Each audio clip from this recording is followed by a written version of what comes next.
আজকের গুরুত্বপূর্ণ আঞ্চলিক সংবাদে সবাইকে জানাই স্বাগত। আজ 17 ফেব্রুয়ারি সোমবার। আজকের সকালের বিশেষ বিশেষ খবর হলো, হাইলাকান্দিতে প্রসূতিকে শ্বাসরোধ করে হত্যা, স্বামী পলাতক, গ্রেফতার শাশুড়ি।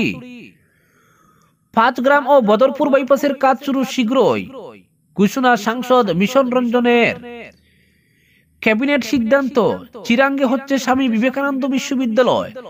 বরাক উপত্যকা উন্নয়ন বিভাগের জন্য বাজেটে থাকছে বরাদ্দ, বললেন মুখ্যমন্ত্রী হিমন্ত। আইএসআই বিতর্ক, পাক নাগরিকের বিরুদ্ধে তদন্তের নির্দেশ ডিজিপিকে। বিজেপির পুরো ইকোসিস্টেম আমাকে টার্গেট করেছে, বললেন সাংসদ গৌরব গগৈ। নিলামবাজারে লরি বাইকের সংঘর্ষে মৃত্যু কিশোরের, আশঙ্কাজনক এক। এবং সর্বশেষ খবরটি হলো, মার্কিন সমর্থন পেলে ইরানকে ফিনিশ করে দেবে ইসরায়েল, বললেন বেঞ্জামিন নেতানিয়াহু। এবারে শুনুন বিস্তারিত খবর। গর্ভবতী স্ত্রীকে নৃশংসভাবে নির্যাতনের পর শ্বাসরোধ করে হত্যা করার অভিযোগ উঠেছে স্বামীর বিরুদ্ধে। চাঞ্চল্যকর এই ঘটনাটি ঘটেছে হাইলাকান্দি জেলার আলগাপুর থানা এলাকার চিপরসাঙ্গন বাটিসাংজুরাই গ্রামে। নিহত বধূ শিলু বেগমের পৈতৃক পরিবারের লোকজন রবিবার এই ঘটনার তীব্র প্রতিবাদ জানিয়ে সুবিচারের দাবি তুলেছেন। জানা গেছে, চিপরসাঙ্গন বাটিসাংজুরাই গ্রামের বাসিন্দা আফতাব উদ্দিন লস্করের মেয়ে শিলু বেগমের বিয়ে হয়েছিল চণ্ডীপুর গ্রান্টের কাইয়ুম হোসেন মজুমদারের সঙ্গে। বিয়ের পর থেকেই তিনি দীর্ঘদিন ধরে স্বামীর বাড়িতে শারীরিক ও মানসিক নির্যাতনের শিকার হয়ে আসছিলেন বলে অভিযোগ। গতকাল শিলু বেগমের পৈতৃক বাড়িতে ফোন আসে যে তিনি মারা গেছেন। খবর পেয়ে তার বাবার বাড়ির লোকজন তড়িঘড়ি সেখানে পৌঁছান। নিহতের শরীরে একাধিক আঘাতের চিহ্ন এবং গলায় ফাঁস লাগানোর দাগ দেখে পরিবারের সদস্যদের সন্দেহ হয় এটি আত্মহত্যা নয়, বরং পরিকল্পিত হত্যা। ঘটনার পরপরই আলগাপুর থানায় একটি অভিযোগ দায়ের করা হয়। পুলিশ ঘটনাস্থলে গিয়ে মৃতদেহ উদ্ধার করে ময়নাতদন্তের পর কবরস্থ করার ব্যবস্থা করে। শিলু বেগমের পৈতৃক পরিবারের সদস্যরা সঠিক তদন্তের দাবি জানিয়েছেন এবং দোষীদের দ্রুত গ্রেফতারের জন্য প্রশাসনের কাছে আহ্বান জানিয়েছেন। এদিকে হাইলাকান্দি পুলিশের পক্ষ থেকে জানানো হয়েছে, অভিযুক্ত স্বামী কাইয়ুম হোসেন এখনো পলাতক, তবে তার মা আসিয়া বেগম মজুমদারকে ইতিমধ্যে গ্রেফতার করা হয়েছে। জেলার অতিরিক্ত পুলিশ সুপার সমীর দফতর বড়ুয়া জানিয়েছেন, কাইয়ুমকে ধরতে পুরো বরাক উপত্যকায় সতর্কতা জারি করা হয়েছে। অপরদিকে 5 গ্রাম এবং বদরপুর বাইপাসের কাজ শীঘ্রই শুরু হবে। পাশাপাশি মেঘালয়ের মাউলিংখুং থেকে 5 গ্রাম পর্যন্ত একটি হাই স্পিড করিডোর নির্মাণের জন্য ডিপিআর তৈরির কাজ চূড়ান্ত পর্যায়ে রয়েছে। রবিবার সন্ধ্যায় জেলা বিজেপির সদর কার্যালয়ে শ্যামাপ্রসাদ মুখার্জি স্মৃতি ভবনে আয়োজিত এক সাংবাদিক বৈঠকে একথাগুলো জানান রাজ্যসভা সাংসদ মিশন রঞ্জন দাস। কেন্দ্রীয় ভূতল ও সড়ক পরিবহন মন্ত্রী নীতিন গডকরি লিখিতভাবে তাকে একথা জানিয়েছেন বলেও জানান তিনি। জেলা বিজেপির সভাপতি সঞ্জীব বণিককে পাশে বসিয়ে তিনি আরো জানান, মেঘালয়ের মাউলিংখুং থেকে 5 গ্রাম পর্যন্ত একটি হাই স্পিড করিডোর নির্মাণের জন্য ডিপিআর তৈরির কাজ চূড়ান্ত পর্যায়ে রয়েছে। মিশনবাবু আরো জানান, বাংলাদেশের সঙ্গে আমদানি রপ্তানি ব্যবসার কারণে শহরের ভিতর দিয়ে ভারী যানবাহন চলাচল করে। এতে শহরের সড়ক খুব শীঘ্রই চলাচলের অনুপযোগী হয়ে ওঠে। সেই সঙ্গে সাধারণ মানুষ সহ স্কুল কলেজের ছাত্রছাত্রীকে চরম যানজটের সম্মুখীন হতে হয়। সেজন্য শহরের বাইরে দিয়ে একটি বিকল্প বাইপাসের অনুমতি দিয়েছে সংশ্লিষ্ট বিভাগ। 2024 সালের মার্চ মাসে national highway and infrastructure development corporation 14.35 kilometre দীর্ঘ 4 লেনের যাত্রী সড়ক নির্মাণের মঞ্জুরি দিয়েছে। প্রস্তাবিত 14.35 কিলোমিটারের মধ্যে 12.80 কিলোমিটার বাইপাস সড়ক নির্মাণের জন্য নির্ধারণ করা হয়, কিন্তু রাজ্য সরকারের পক্ষ থেকে এখনো অবধি জমি সমঝে না দেওয়ায় বাইপাস সড়ক নির্মাণের কাজ শুরু হয়নি। মন্ত্রী গডকরি চিঠিতে একথাও জানিয়েছেন বলে সাংবাদিক বৈঠকে জানান মিশনবাবু। 6 নং জাতীয় সড়কের মালিডহর বদরপুর সেকশনে শিলংয়ের নিকটবর্তী মাউলিংখুং থেকে 5 গ্রাম পর্যন্ত বাইপাস সড়ক নির্মাণের প্রস্তাবটি সরকারের বিবেচনাধীন রয়েছে। এই অংশে greenfield access control high speed corridor নির্মাণের জন্য সরকারের চিন্তা ভাবনার কথাও কেন্দ্রীয় মন্ত্রী নীতিন গডকরির চিঠিতে উল্লেখ রয়েছে বলে মিশনবাবু জানিয়েছেন। মালিডহর থেকে বদরপুর পর্যন্ত প্রায় 30 কিলোমিটার যাত্রী সড়কের অংশ আসাম সরকারের অধীনে রয়েছে। আগামী 1 বছর পর্যন্ত এই 30 কিলোমিটার যাত্রী সড়কের অংশ মেরামতের দায়িত্ব অস্থায়ীভাবে ঠিকাদারকে দেওয়া হয়েছে। খুব সম্ভবত বছর দিনের মধ্যে 4 লেনের যাত্রী সড়কের কাজ শুরু হয়ে যাবে বলে কেন্দ্রীয় মন্ত্রী তার পত্রে উল্লেখ করেছেন। এছাড়াও বালাচড়া হারাঙ্গাজাও সেকশনে ইস্ট ওয়েস্ট করিডোর নির্মাণের যে দায়িত্ব national highway and infrastructure development কর্পোরেশনের হাতে দেওয়া হয়েছে, তাও খুব শীঘ্রই সম্পূর্ণ হবে।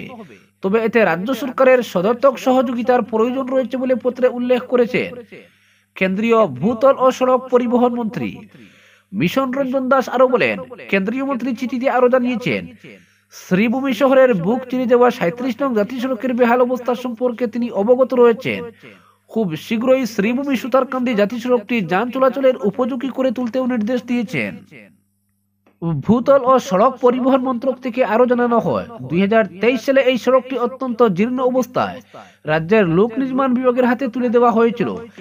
NHIDCL গত বছরের মার্চ মাসে সড়ক মেরামতের জন্য অর্থ মঞ্জুর করেছিল এবং বরাদপ্রাপ্ত ঠিকাদার মেরামতের কাজও শুরু করেছিলেন। কিন্তু সীমান্ত জেলায় অস্বাভাবিক বৃষ্টি ও বন্যার কারণে সড়কটি মেরামত করে যান চলাচলের উপযোগী করে তুলতে কিছুটা বাধার সৃষ্টি করেছিল। অপরদিকে হুজাইয়ে আগেই হয়েছে রবীন্দ্রনাথ ঠাকুর বিশ্ববিদ্যালয়, সেটা সর্বানন্দ সোনোয়াল মুখ্যমন্ত্রী থাকার সময়। এবার বড়োল্যান্ডের চিরাং জেলায় স্বামী বিবেকানন্দ বিশ্ববিদ্যালয় গড়ে তোলার সিদ্ধান্ত নিল হিমন্ত বিশ্ব শর্মার সরকার। এছাড়াও মুখ্যমন্ত্রী এদিন জানিয়েছেন, নবগঠিত বরাক উপত্যকা উন্নয়ন বিভাগের জন্য আসন্ন বাজেটে পৃথক বরাদ্দ থাকবে। রবিবার ক্যাবিনেট বৈঠকে এই সিদ্ধান্ত নিয়েছে রাজ্য সরকার। পরে মুখ্যমন্ত্রী সাংবাদিক সম্মেলনে জানান, বিটিআর এলাকায় নতুন একটি রাজ্য বিশ্ববিদ্যালয় স্থাপন করার সিদ্ধান্ত নেওয়া হয়েছে। স্বামী বিবেকানন্দ বিশ্ববিদ্যালয় স্থাপিত হবে চিরাঙ্গে। এদিকে মুখ্যমন্ত্রী সাংবাদিক সম্মেলনে জানান, রাজ্য সরকার 3টি নতুন বিভাগ বা মন্ত্রক চালু করেছে। এর মধ্যে বরাক উপত্যকা উন্নয়ন দপ্তর অন্যতম।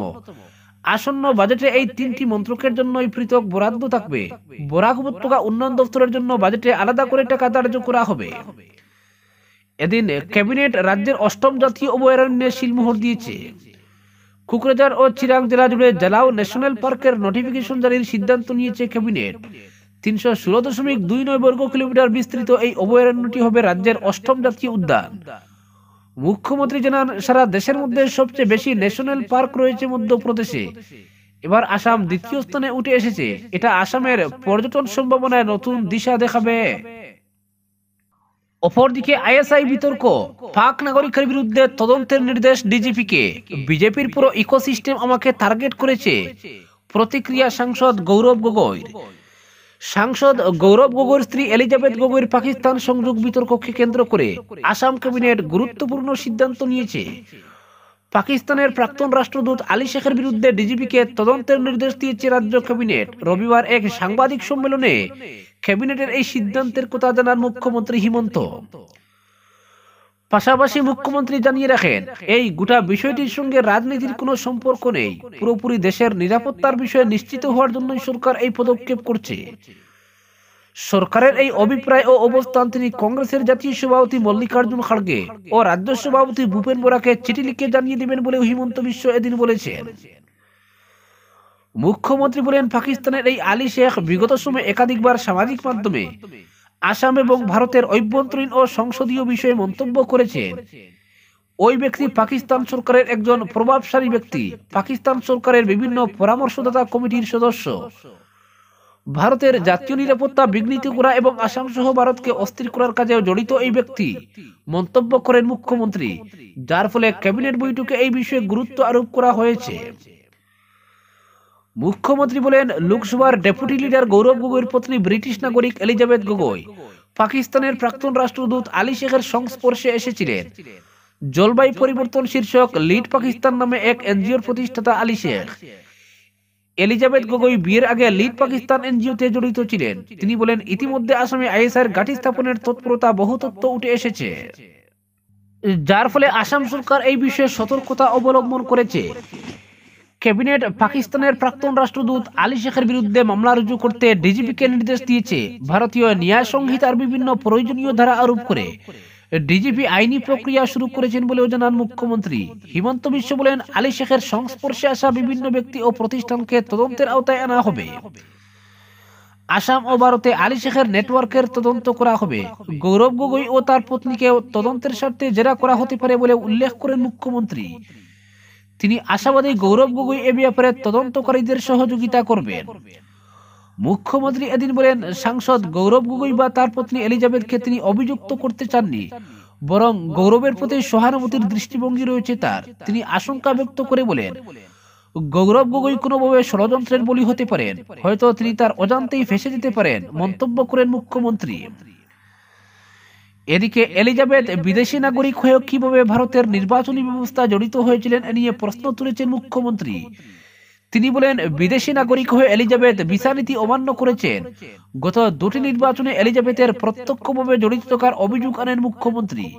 তিনি বলেন, এই বিষয়ে পৃথকভাবে কেন্দ্রকে অবগত করা হবে। পাশাপাশি আরো একটি গুরুতর সন্দেহ এদিন ব্যক্ত করেছেন হিমন্ত বিশ্ব।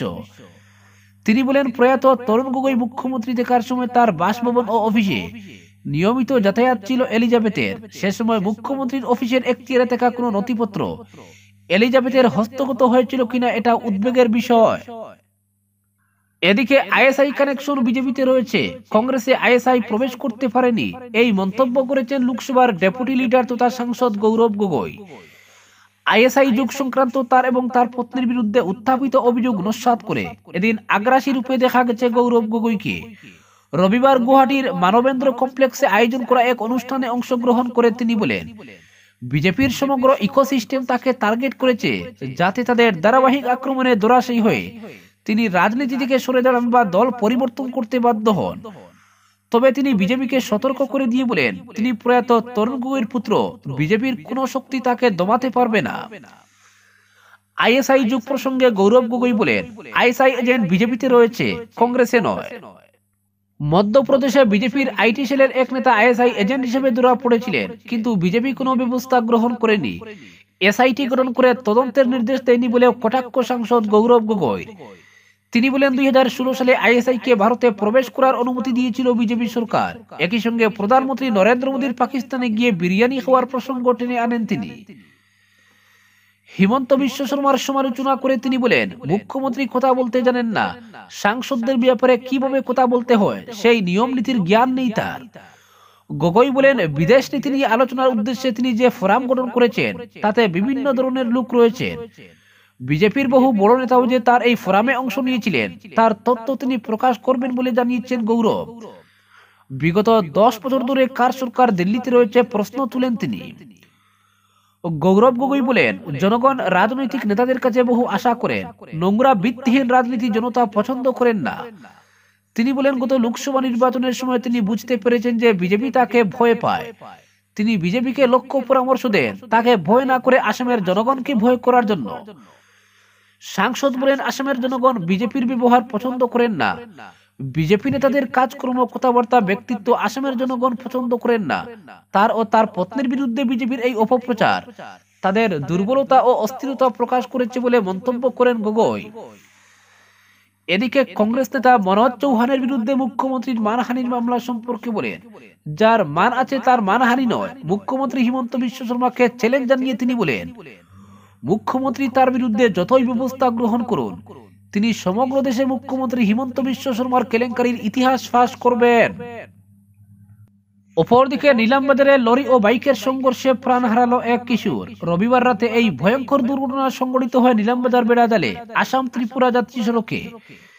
রাত 7টা নাগাদ লরি ও বাইকের সংঘর্ষে ঘটনাস্থলে বাইকে থাকা কাউসার হোসেন নামে এক কিশোরের মৃত্যু ঘটে এবং বাইক আরোহী আবু বক্কর নামে আরেক কিশোরকে আশঙ্কাজনক অবস্থায় করিমগঞ্জ সিভিল হাসপাতালে পাঠানো হয়। সেখান থেকে স্থানান্তর করা হয় শিলচর মেডিকেলে।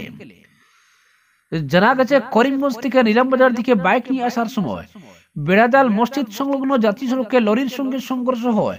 ঘটনাস্থলেই প্রাণ হারালেন কাউসার আহমেদ।